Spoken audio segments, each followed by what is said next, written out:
Dakilan namin Diyos, maraming salamat Panginoon sa katatapos namin na gawain. Lord, salamat sa kasiyahan na meron kami. Kasiyahan Panginoon na hindi kaya ibigay ng anumang material na bagay ng mundo ito Panginoon. Lord, meron kami, natutuwa kami Panginoon pag may pera kami. Natutuwa kami pag may mga bagay, nakukuha namin ang mga bagay na gusto namin. Pero yung kasiyahan Panginoon na maglingkod sa iyo, kasiyahan na makasama ang mga kapatiran, kasiyahan ng mawit sa iyo, kasiyahan na makinig ng salita Panginoon, ay ito yung uring kasiyahan na hindi kaya ibigay ng pera, hindi kaya ibigay ng anumang bagay sa mundo ito. Lord, maraming salamat at meron kami dito Panginoon.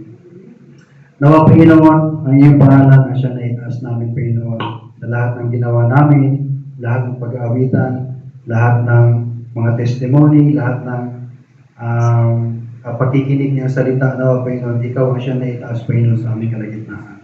Lord, maraming salamat muli sa mga bisita na nandito, sa mga members na nandito Panginoon. Salamat muli sa kanila Panginoon. Tunay ang dakila ka sa aming buhay Panginoon. Tanging ang iyong biyaya lamang ang dahilan kung bakit kami ay nandito. At sa aming pagtatapos, nawa po ang inyong banal na Espiritu ang mag-guide sa amin Panginoon. Ibawon sa amin Panginoon ang mga blessing na natanggap namin, mga spiritual blessings Panginoon na natanggap namin sa umaga ito. Salamat sa church na ito Panginoon na salamat sa kanilang pagmamahal sa amin Panginoon.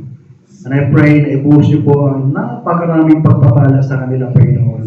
Materially, physically, at higit sa lahat Panginoon, spiritually. Lord, I pray for this church. I pray for their growth, Panginoon, na walang mago sila sa pananampalataya, na kahit gaano kadaming pagsubok, kahit gaano kadaming rejections, ang mararanasan nila sa mundo, sa labas, Panginoon, I pray na patuloy pa rin sila maglilingkod sa inyo. I-empower niyo po sila sa Panginoon. At maging mga naglilid dito, Panginoon, Brother Darwin, Brother Randy, I pray for them, empower them, Panginoon. About ministry, music ministry, at ministry sa projector, at anumang ministry na ginagampanan ninyo yung mga anak dito, Panginoon, I pray for them. Bless niyo po sila. Lord, I also pray for Pastor Ed. I pray for their pastor, Panginoon, Pastor Ed, na i-allow niyo po sila, Panginoon, na nawa makapasok po sila dito sa Armenia, ma-approve ang kanilang 21 days visa. And I pray, Lord, na bigyan po sila ng wisdom na ma-extend pa ito, Panginoon, until such time na magkaroon sila ng permanent din visa, Panginoon, dito upang ang church nito, Panginoon, ay lagi nilang makakasama ang kanilang pastor. Lord, salamat po. Salamat, Panginoon, sa iyong biyaya. Panginoon, mahal ka namin, Lord. Mahal ka po namin, Panginoon. Salamat sa inyong favor na binigay sa amin.